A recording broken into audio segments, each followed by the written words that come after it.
Sun Tzu on the Art of War, the oldest military treatise in the world. Part 11. The 9 Situations. 1. Sun Tzu said, "The art of war recognizes 9 varieties of ground. Dispersive ground, facile ground, contentious ground, open ground, ground of intersecting highways, serious ground, difficult ground, hemmed-in ground, and desperate ground." 2. When a chieftain is fighting in his own territory, it is dispersive ground. 3. When he has penetrated into hostile territory, but to no great distance, it is facile ground. 4. Ground the possession of which imports great advantage to either side is contentious ground. 5. Ground on which each side has liberty of movement is open ground. 6. Ground which forms the key to 3 contiguous states, so that he who occupies it first has the most of the empire at his command, is a ground of intersecting highways. 7. When an army has penetrated into the heart of a hostile country, leaving a number of fortified cities in its rear, it is serious ground. 8. Mountain forests, rugged steeps, marshes, and fens, all country that is hard to traverse. This is difficult ground. 9. Ground which is reached through narrow gorges and from which we can only retire by tortuous paths, so that a small number of the enemy would suffice to crush a large body of our men. This is hemmed-in ground. 10. Ground on which we can only be saved from destruction by fighting without delay is desperate ground. 11. On dispersive ground, therefore, fight not. On facile ground, halt not.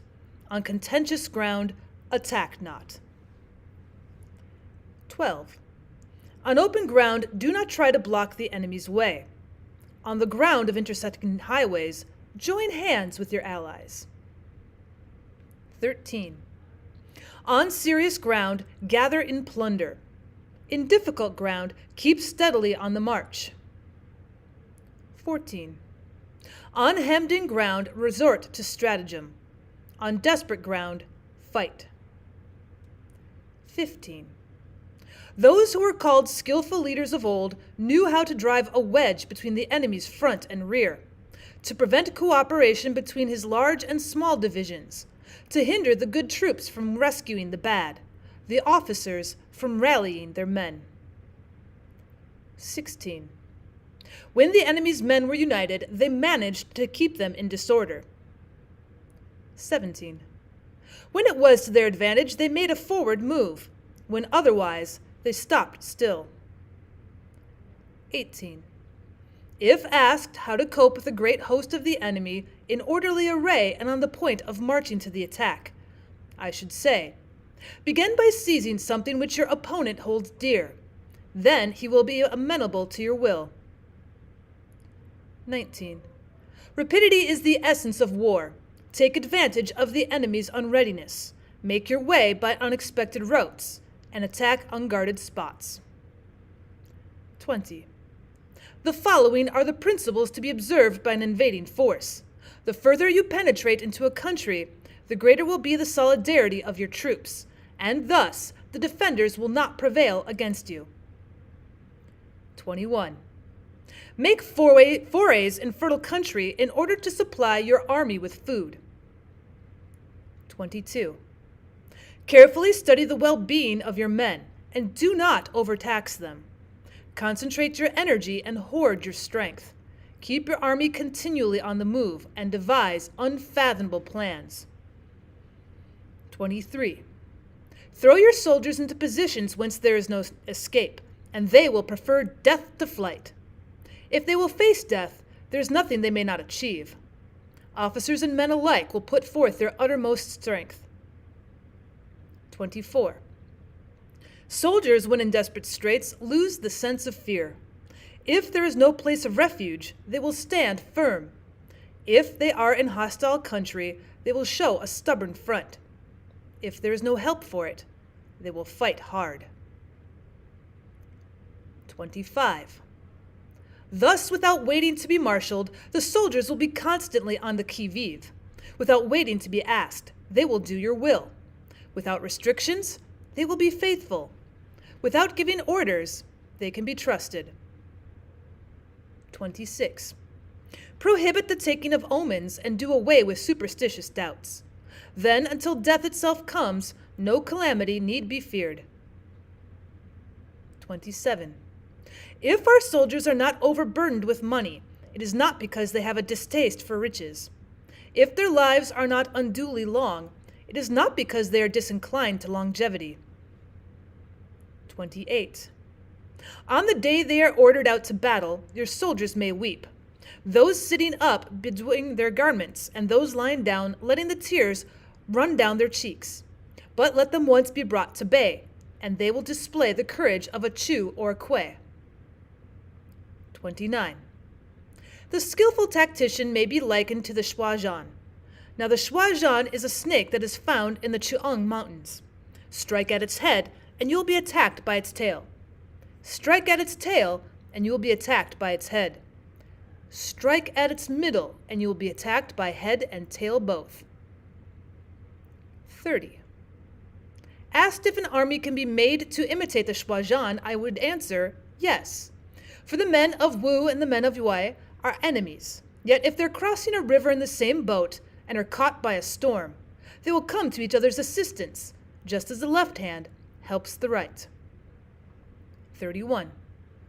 Hence it is not enough to put one's trust in the tethering of horses and the burying of chariot wheels in the ground. 32. The principle on which to manage an army is to set up one standard of courage which all must reach. 33. How to make the best of both strong and weak? Well, that is a question involving the proper use of ground. 34. Thus the skillful general conducts his army just as though he were leading a single man willy-nilly by the hand. 35. It is the business of a general to be quiet and thus ensure secrecy, upright and just, and thus maintain order. 36.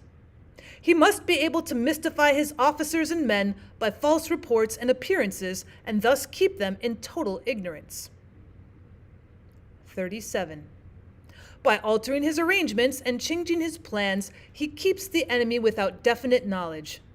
By shifting his camp and taking circuitous routes, he prevents the enemy from anticipating his purpose. 38. At the critical moment, the leader of an army acts like one who has climbed up a height and then kicks away the ladder behind him. He carries his men deep into hostile territory before he shows his hand. 39. He burns his boats and breaks his cooking pots. Like a shepherd driving a flock of sheep, he drives his men this way and that, and nothing knows whither he is going. 40.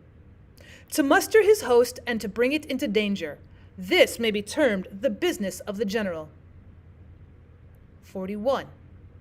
The different measures suited to the 9 varieties of ground. The expediency of aggressive or defensive tactics. The fundamental laws of human nature. These are the things that must most certainly be studied. 42. When invading hostile territory, the general principle is that penetrating deeply brings cohesion. Penetrating but a short way means dispersion. 43.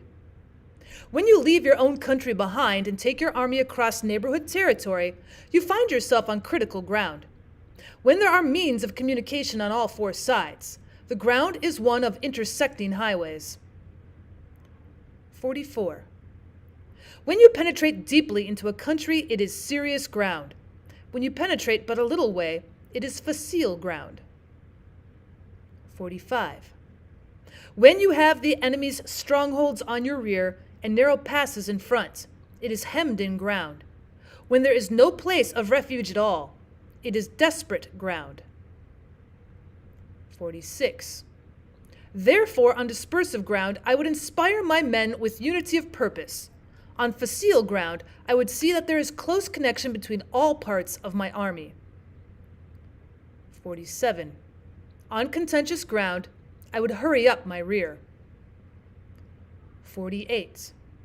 On open ground, I would keep a vigilant eye on my defenses. On ground of intersecting highways, I would consolidate my alliances. 49. On serious ground, I would try to ensure a continuous stream of supplies. On difficult ground, I would keep pushing on along the road. 50.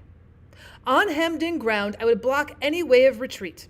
On desperate ground, I would proclaim to my soldiers the hopelessness of saving their lives. 51. For it is the soldier's disposition to offer an obstinate resistance when surrounded, to fight hard when he cannot help himself, and to obey promptly when he has fallen into danger. 52. We cannot enter into alliance with neighboring princes until we're acquainted with their designs. We are not fit to lead an army on the march unless we are familiar with the face of the country, its mountains, its forests, its pitfalls and precipices, its marshes and swamps. We shall be unable to turn natural advantages to account unless we make use of local guides. 53. To be ignored of any one of the following 4 or 5 principles does not befit a warlike prince. 54. When a warlike prince attacks a powerful state, his generalship shows itself in preventing the concentration of the enemy's forces. He overawes his opponents, and their allies are prevented from joining against him. 55. Hence he does not strive to ally himself with all and sundry, nor does he foster the power of other states. He carries out his own secret designs, keeping his antagonists in awe. Thus he is able to capture their cities and overthrow their kingdoms. 56. Bestow rewards without regard to rule. Issue orders without regard to previous arrangements, and you will be able to handle a whole army as though you had to do with but a single man. 57. Confront your soldiers with the deed itself. Never let them know your design. When the outlook is bright, bring it before their eyes, but tell them nothing when the situation is gloomy. 58. Place your army in deadly peril and it will survive. Plunge it into desperate straits and it will come off in safety. 59. For it is precisely when a force has fallen into harm's way that it is capable of striking a blow for victory. 60. Success in warfare is gained by carefully accommodating ourselves to the enemy's purpose. 61. By persistently hanging on an enemy's flank, we shall succeed in the long run in killing the commander-in-chief. 62. This is called ability to accomplish a thing by sheer cunning. 63. On the day that you take up your command, block the frontier passes, destroy the official tallies, and stop the passage of all emissaries. 64. Be stern in the council chamber so that you can control the situation. 65. If the enemy leaves a door open, you must rush in. 66. Forestall your opponent by seizing what he holds dear, and subtly contrive to time his arrival on the ground. 67. Walk in the path defined by rule, and accommodate yourself to the enemy until you can fight a decisive battle. 68. At first, then, exhibit the coyness of a maiden until the enemy gives you an opening. Afterwards, emulate the rapidity of a running hare, and it will be too late for the enemy to oppose you.